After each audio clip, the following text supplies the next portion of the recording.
পরদিন সকালে উঠতে উঠতে আমার ৯টা বেজে যায়। আমি যে গতকালের ফ্লাইটের যে খাবার ছিল কলা, সেটা নিয়ে বেরোয় পড়ি।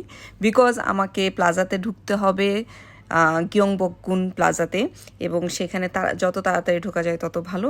এইটা গিয়ংবকগুন প্লাজার সামনেই, আমার হোটেল থেকে কিছু দূরে। এটা হচ্ছে দি গ্রেট কিং সিজন যিনি ছিলেন তার স্ট্যাচু।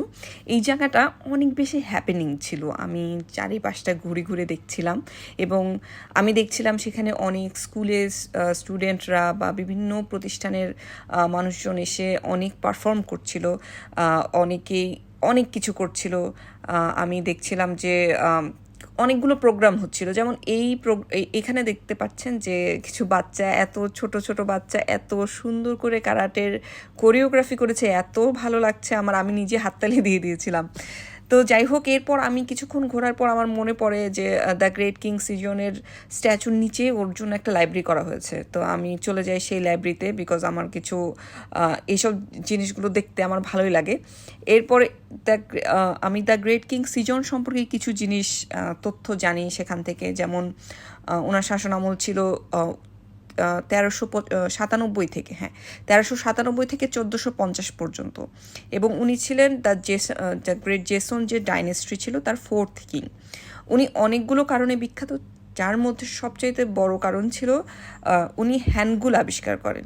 বিশেষ করে সেই সময়ে সবাই লিখতে পড়তে পারতেন না, এবং সাধারণ মানুষের জন্য লেখাপড়াটা ছিল অনেক দুরূহ ব্যাপার। তো উনি এমন একটা সহজ ভাষা তৈরি করেন যেটার মাধ্যমে আসলে সাধারণ মানুষ থেকে শুরু করে সবাই সেই ভাষায় লিখতে পারবে, বলতে পারবে। যাই হোক, এরপর এখান থেকে চলে যাই আমি হ্যান্ডবুক কিনতে। হ্যান্ডবুক হচ্ছে গিয়ে কোরিয়ার যে প্রাচীন পোশাক সেটা পরতে। তো এই পোশাক পরে ঢুকলে আপনি হচ্ছে কোনো দিতে হবে না, এন্ট্রি ফি দিতে হবে না প্রাসাদে ঢুকতে। তো এইটা হচ্ছে, আমি জাস্ট প্রাসাদের পাশেই ছিল একটা দোকান, সেই দোকান থেকে আমি দামাদামি করে এই হ্যান্ডবুকটা নিই, এবং ওরাই আমাকে সাজিয়ে টাজিয়ে দিয়েছে। তো আমার সব মিলে আমার পড়েছিল 3000 টাকার মতো, যেটা হচ্ছে 30,000 ওনের মতো পড়েছিল। তো ওখানে যেয়ে দেখে আমার ফ্রেন্ডরাও দাঁড়িয়ে আছে, তো আমার ফ্রেন্ডদের সাথে আমি একসাথে একবারে এন্ট্রি নিই। আপনি যদি হ্যান্ডবুক না পড়ে ঢুকেন তাহলে আপনার লাগবে মাত্র 300 টাকার মতো, মানে 3000 ওন। তো যাই হোক, যেহেতু প্রথমবারের মতো গিয়েছি, আর যাওয়া হবে কিনা আমি জানি না, তো আমরা অবশ্যই এই ফিলটা নিতে চাই যে একটা হ্যান্ডবুক পড়তে কেমন লাগে।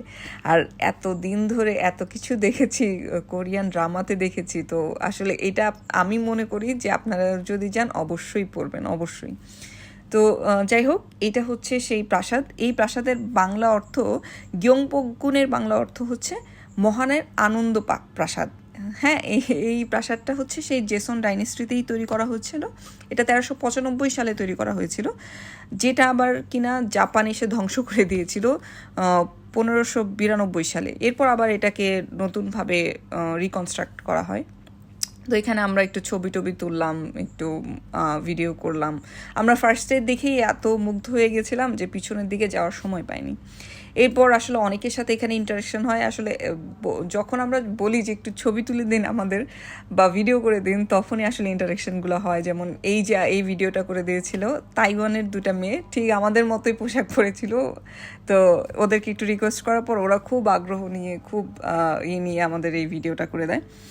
এরপর আসলে আমার ফ্রেন্ডের যাওয়ার একটু তাড়া ছিল, যেহেতু একটা কোর্সে এসেছিল, ওর কোর্সমেটরা ছিল, তো ও চলে যায়।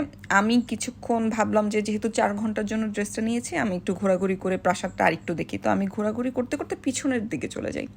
পিছনের দিকের জায়গাটা এত সুন্দর, এত সুন্দর।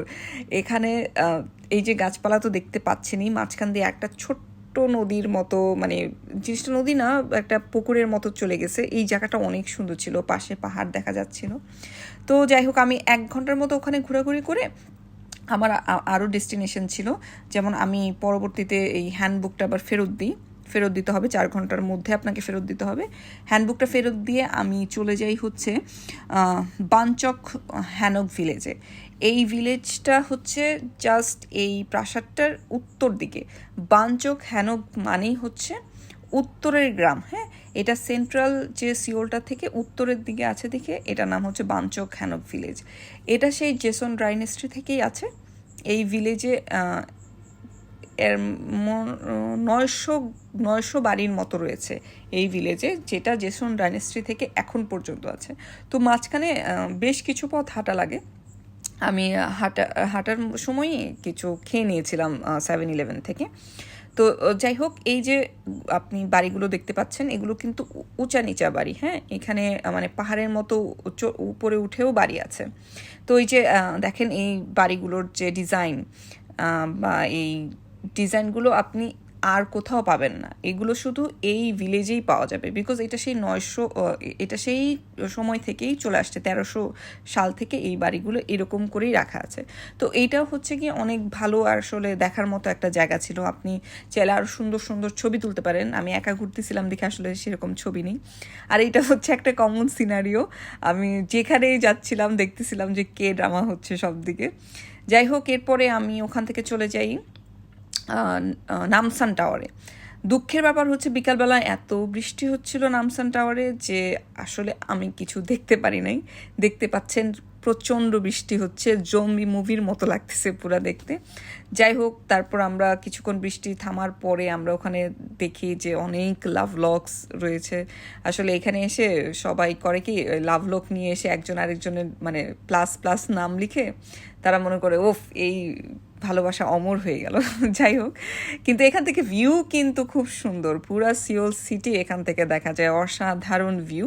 আমরা যদিও একেবারে উপরে উঠতে পারি নাই বিকজ অফ বৃষ্টি অ্যান্ড মেঘ, কিন্তু আমরা ভিউ দেখেছি, অনেক অনেক সুন্দর ছিল।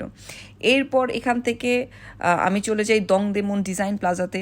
দংদেমন ডিজাইন প্লাজা রাতের বেলা দেখতে অসাধারণ অসাধারণ।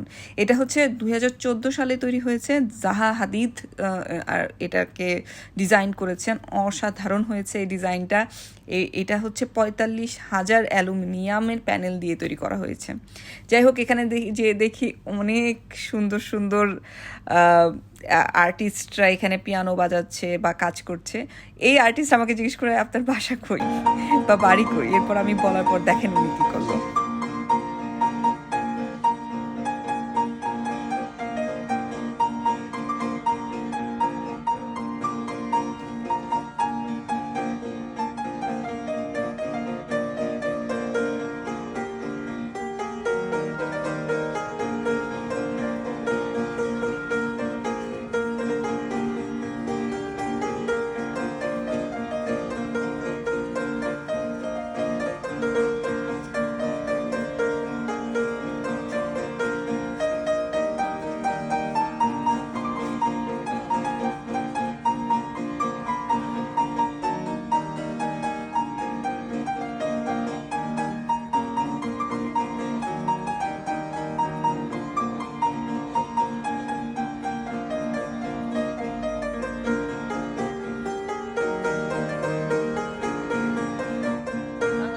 কি অসাধারণ, কি অসাধারণ এই দংদেমন ডিজাইন প্লাজা। আমি পরে জানতে পারি যে 45,000 অ্যালুমিনিয়ামের প্যানেল দিয়ে তৈরি করা হয়েছে। অসাধারণ হয়েছে, এই পুরা রাতের ভিউটা অন্য লেভেলের ছিল, অন্য লেভেলের। এরপর আমি ডাইসোতে চলে যাই, ডাইসোতে যেয়ে কিছুক্ষণ শপিং করি এবং শপিং করার পর আবার আমরা রাত্রেবেলা মিয়ংদং স্ট্রিটে ঘোরাঘুরি করি, অনেকক্ষণ খাওয়া দাওয়া করি। কিন্তু সেইটার কোনো ভিডিও আমি করিনি কেন জানো। আসলে আমি ভিডিও তো এইভাবে চিন্তা করে করিনি যে আমি পরবর্তীতে এই ভিডিওগুলো শর্টস ক্লিপ করে কিছু বানাবো। যাই হোক, এরপর বসে বসে এই লোকের এই চাচার গান শুনি। এই তো আমার দ্বিতীয় দিনের শেষ মুহূর্ত।